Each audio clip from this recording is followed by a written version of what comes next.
CBS 뉴스는 CBS 홈페이지 cbs.co.kr이나 노코뉴스 홈페이지 노코뉴스.co.kr, 스마트폰 애플리케이션과 팟캐스트를 통해 다시 보고 들으실 수 있습니다. 부산 소식입니다. 17대 1, 국민의힘 압승으로 끝난 부산 총선 결과에 대해 부산 시민들은 예상 밖이라며 당황한 기색이 역력했습니다. 김혜빈 기자가 보도합니다. 오늘 오후 부산 남구의 한 거리. 선거 기간 곳곳에 내걸렸던 정당별 현수막이 모두 자취를 감춘 자리엔 국민의힘 박수영 당선자의 감사 인사 현수막만 나부꼈습니다. 전체 의석에서 크게 뒤처진 국민의힘은 부산에서는 북구 앞 단 한 곳을 제외한 모든 선거구를 싹쓸이했습니다. 시민들은 정권 심판 정서가 강하게 반영된 전국 판세와는 동떨어진 부산 선거 결과에 당황한 기색이 역력했습니다.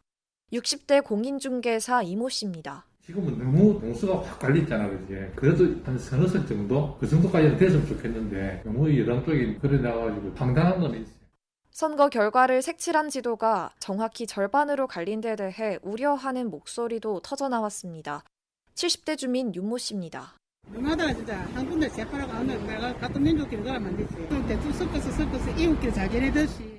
반면 일부 시민은 보수 표심이 강한 부산에서 양당 득표율이 전반적으로 엇비슷하게 나온 데 대해 불만을 표하기도 했습니다. 70대 남구 주민 정모 씨입니다. 많이 아쉽죠. 부산에도 걸리진 바는 지지율이 많이 떨어집니다. 70%, 80% 그렇게 가야 되는데 딸랑딸랑 해가 많이 걸렸습니다.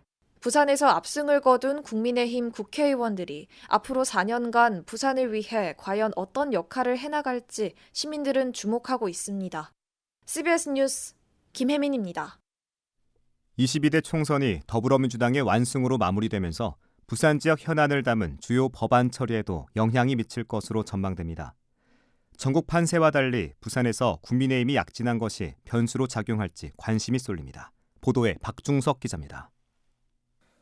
먼저 KDB 산업은행 부산 이전의 마지막 과제인 산업은행법 개정은 난관이 예상됩니다. 산업은행 본사를 서울에 둔다는 문구 수정을 골자로 하는 법 개정에 그동안 민주당이 협조적인 자세를 취하지 않았기 때문입니다. 이재명 민주당 대표 역시 산업은행법 개정에 대해 응답하지 않다가 선거에 임박해서야 원론적인 답변을 하며 당의 기조를 간접적으로 전했습니다. 현재 산업은행 본사가 있는 서울 영등포구를 지역구로 둔 민주당 김민석 의원은 산업은행 이전을 막겠다고 공언하며 선거에 나서 당선되기도 했습니다. 지역 민주당 내에서는 산업은행 부산 이전에 가장 큰 목소리를 냈던 박재호 의원이 이번 총선에서 낙선한 것도 영향을 미칠 전망입니다. 반면 국민의힘의 경우에는 전국적인 선거 패배 속에서도 부산에서는 18석 중 17석을 확보해 지역 의원들의 당내 입지가 공고해진 것은 긍정적인 신호로 해석됩니다. 부산의 미래 비전을 구체화할 글로벌 허브 도시 특별법의 경우 시점의 차이가 있을 뿐 국회 통과는 가능할 것으로 지역 정치권은 보고 있습니다. 박형준 시장과 지역 국회의원들이 여야 정당 지도부의 협조를 구해놓았기 때문인데 다만 현재 국회 상황을 살펴볼 때 이번 국회가 아닌 22대 국회에서 재상정 절차를 거칠 것으로 예상됩니다. 민주당 부산시당이 선거 막판 내세웠던 엑스포 유치 실패 국정조사는 결과적으로 지역민의 호응을 받지 못한 것으로 분석돼 현실화 여부는 지켜봐야 할 듯합니다. CBS 뉴스 박중석입니다. 총선 개표 결과 부산에서 참패한 더불어민주당 부산시당은 오늘 성명을 통해 부산 시민의 뜻을 겸허히 받들겠다며 고개를 숙였습니다. 민주당은 더욱 낮은 자세로 시민들의 보다 나은 삶을 위해 민생을 챙기겠다며 민주당을 지지해준 시민들을 향해 감사 인사를 전했습니다. 더불어민주당의 압승 속에서도 지역구를 사수한 부산 국민의힘 다선 의원들은 당내 영향력을 확대할 수 있을 것으로 전망됩니다.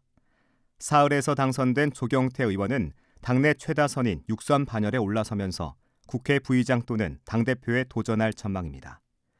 강서구 김도읍 의원과 부산진을 이현승 의원은 4선 중진으로 원내대표 등의 중책을 맡을 수 있을 것으로 보입니다. 또 17대와 19대 국회의원을 지낸 연재 김희정 전 의원은 3선이 돼 상임위원장 자격을 갖췄습니다. 부산경실련이 분석한 자료를 보면 부산에 이전한 공공기관 13곳의 예치금 11조 원 중 단 6%만 지역은행에 맡긴 것으로 나타났습니다. 특히 주택도시보증공사와 한국남부발전, 한국예탁결제원, 한국자산관리공사 등은 한 푼도 부산은행에 맡기지 않은 것으로 조사됐습니다. 경실련은 지방은행이 건재해야 지역 중소기업의 자금 조달과 지역사회 환원 활동이 작동하는 만큼 이전 공공기관이 일정 비율 이상 예치금을 지방은행에 맡기도록 의무화하는 정책이 필요하다고 지적했습니다. 부산상공회의소 양재생 신임 회장이 25대 의원부를 이끌 회장단 인선을 마무리하고 본격 출격에 나섭니다. 회장단에는 부산을 대표하는 기업과 2세 기업인 전임 회장 시절 적극적으로 활동한 기업인 등을 고루 인선해 교체 폭도 확대했습니다. 또 상금 부회장 자리는 부산시와 중앙요직을 두루 거친 정현민 전 부산시 행정부시장이 낙점돼 지역의 주요 현안 해결을 위해 정부와 부산시 등의 가교 역할을 할 예정입니다. 부산은 내일 대체로 맑은 가운데 낮 기온이 20도까지 올라 포근하겠습니다. 부산의 현재 기온 15.9도, 습도는 72%입니다.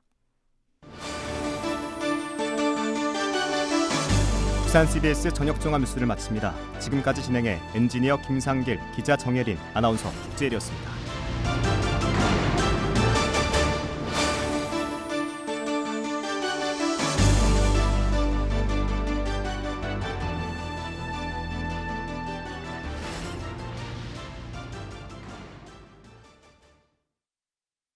CBS